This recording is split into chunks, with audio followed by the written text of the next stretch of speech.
Учитывая свободное волеизъявление осетинского и абхазского народов, руководствуясь положениями Устава ООН, Декларацией 1970 года о принципах международного права, касающихся дружественных отношений между государствами, Хельсинским заключительным актом СБСЕ 1975 года, другими основополагающими международными документами, я подписал указы о признании Российской Федерации независимости Южной Осетии и независимости Абхазии.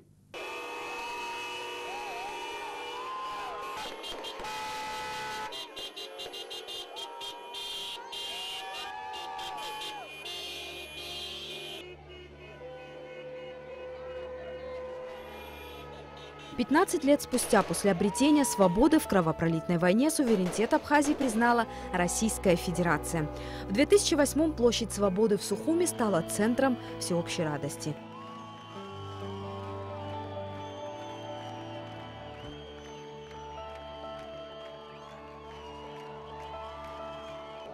Хочу от всей души поздравить вас, всех нас, с этим историческим моментом в жизни нашей страны. Спасибо вам огромное! С этого времени республика начинает новый этап своей истории.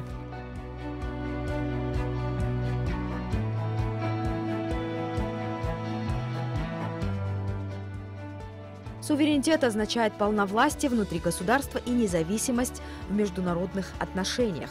Суверенные страны должны обладать территорией, контролировать ее, иметь необходимые институты власти. Далеко не все государства признаны мировым сообществом. Нет такой чисто определенной границы.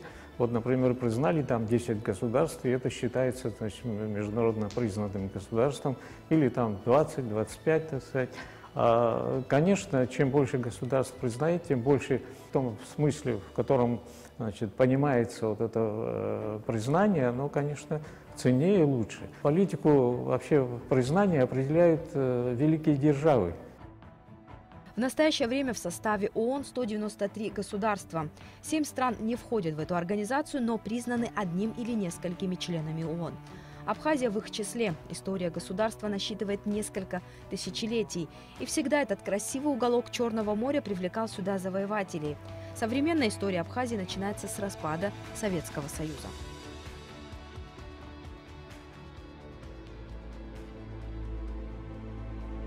– 14 августа 1992 года началась Отечественная война народа Абхазии.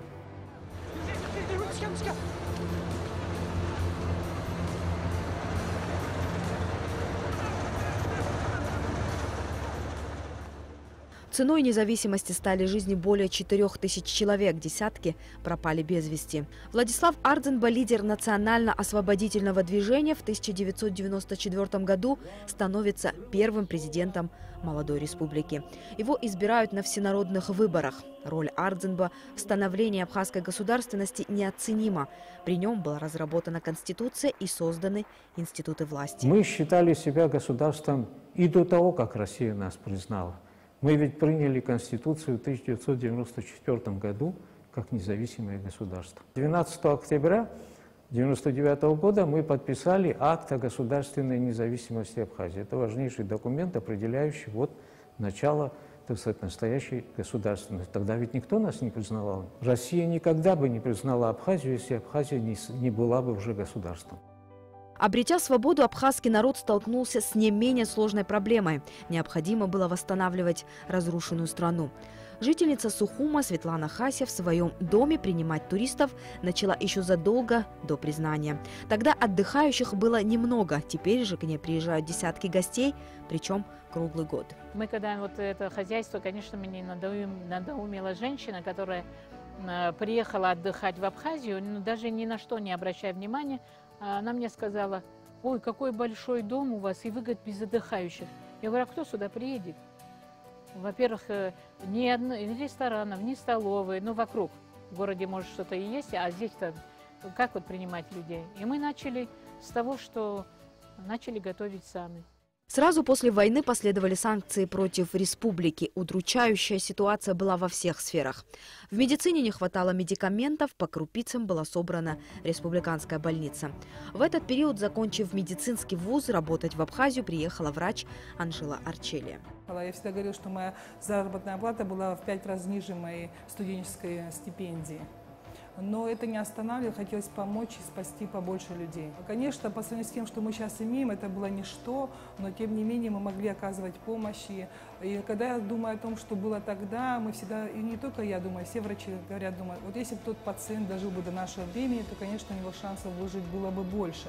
И это наибольший осадок, который есть у всех врачей, всегда был. Потому что сейчас у нас возможностей гораздо больше. В непростых условиях создавалась абхазская армия и погранвойска. Галский район подвергался постоянным вылазкам со стороны грузинских бандформирований. Десятки сотрудников милиции и абхазских военных погибли после войны, защищая рубежи республики. Диверсионные акты они продолжались.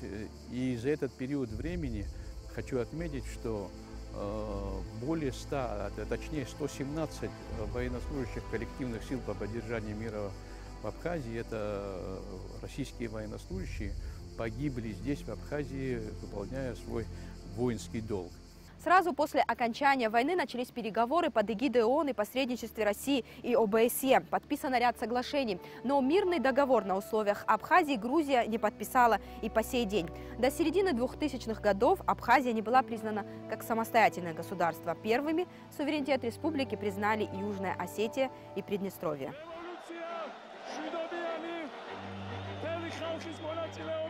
А в Грузии в конце 2003 года на фоне полной разрухи в стране к власти приходит Михаил Саакашвили. Возвращение Абхазии и Южной Осетии было его шансом отвлечь народ от социальных проблем. 3 восьмерки стали роковыми для жителей Цхинвала.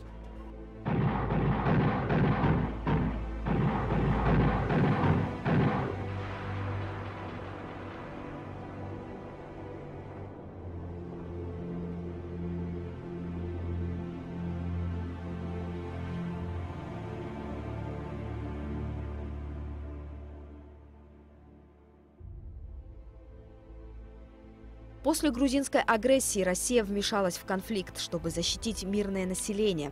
Началась операция по принуждению Грузии к миру. Параллельно президент Абхазии Сергей Багапш дал команду очистить верхнюю часть Кадорского ущелья. Мы передислоцировали 8 числа, когда начались боевые действия, передислоцировали свои войсковые подразделения, часть к границе с Грузией. Но границу не переходили и провели свою операцию в верхней части Кадорского ущелья, которая прошла успешно. 12 августа над всей территорией Абхазии была распространена юрисдикция Абхазии. 25 августа Совет Федерации и Государственная Дума приняли обращение народов Абхазии и Южной Осетии к президенту России о признании. Первый и главный документ – договор о дружбе, сотрудничестве и взаимопомощи главы государств Абхазии и России Сергей Багапш и Дмитрий Медведев подписали 17 сентября 2008 года. Соглашение стало фундаментом новых партнерских отношений двух независимых стран.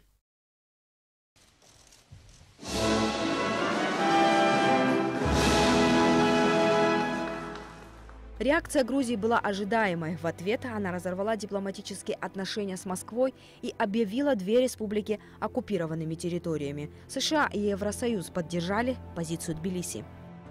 Анне Агарба 10 лет. Она родилась в уже свободной и признанной Абхазии.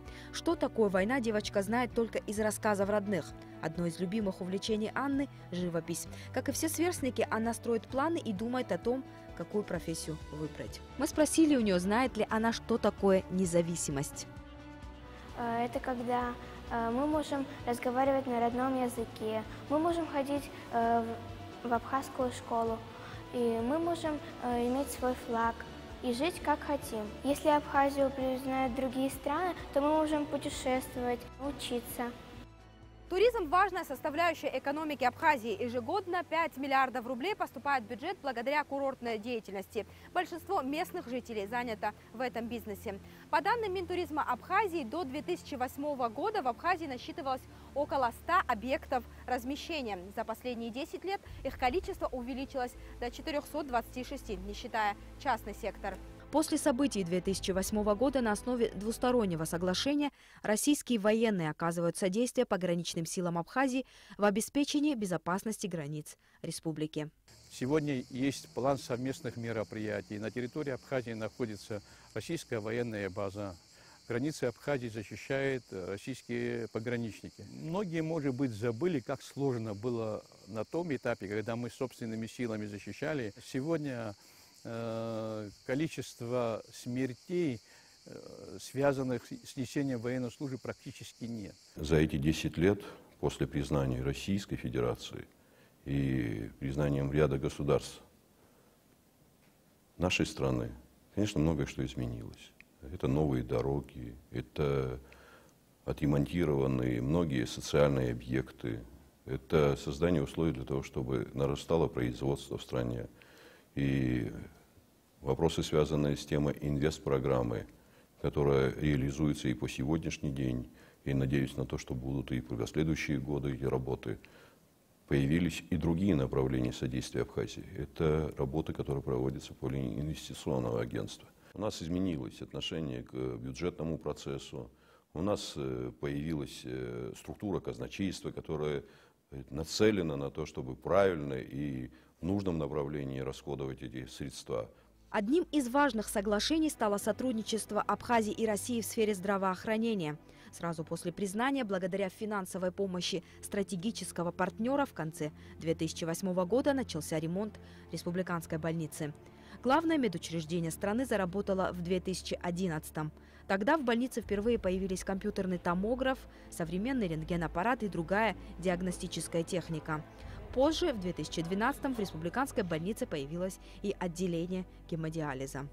Помимо того, что произведен был капитальный ремонт республиканской больницы, было куплено новое оборудование. Причем оборудование высокого класса и соответствующее современным технологиям. Но наши доктора и наши медсестры получили возможность повышать свой уровень профессиональный за пределами республики. Местные цитрусовые и вина известны российскому потребителю с советских времен. Эти товары импортируются в Россию больше всего. В 2015 году Абхазия впервые вышла на 4-е место среди поставщиков винной продукции в Россию. Возможности для выращивания сельхозпродукции в Абхазии идеальны. На развитие аграрного сектора государство выделяет немало кредитов. Я думаю, что мы должны наращивать наш производственный потенциал. Это не обязательно должны быть гигантские предприятия, но это должны быть новые направления. Вот, в частности, уже не раз об этом мы говорили. Мы хотели бы, чтобы со следующего года такой серьезной экспортной позицией для нашей страны стал наш абхазский мед. Для этого мы создаем планомерно условия в Российской Федерации. И я думаю, что в итоге эта продукция попадет на внешние рынки. Здоровая экономика внутри страны все еще строится. Инвестиции – необходимые условия для ее развития. Появление национальной системы безналичных платежей АПРА также положительно скажется на экономике. Это поможет сократить объем теневых сделок и даст возможности для развития банковской системы. Можно сказать, что национальная платежная система и началась с признания суверенитета нашей страны, Российской Федерации, поскольку после подписания межправительственных соглашений стало возможным получение межгосударственного кредита, часть которого как раз была направлена на создание национальной платежной системы Республики Абхазия. На сегодняшний день у нас идут и крупные интеграционные процессы и с национальной платежной системой Российской Федерации, и с системами денежных переводов. 5 сентября 2008 года Абхазию признала Республика Никарагуа. Через год последовало признание со стороны Боливарианской республики Венесуэлы. Затем список пополнили Науру, Вануату и Тувалу. И уже в 2018 году к ним присоединилась Сирия. Теперь от нас многое зависит. И многое зависит не только в направлении работы с Сирией, а и с другими государствами. Мы должны выстроить у себя внутри такие возможности, которые будут приемлемы для понимания внешним миром.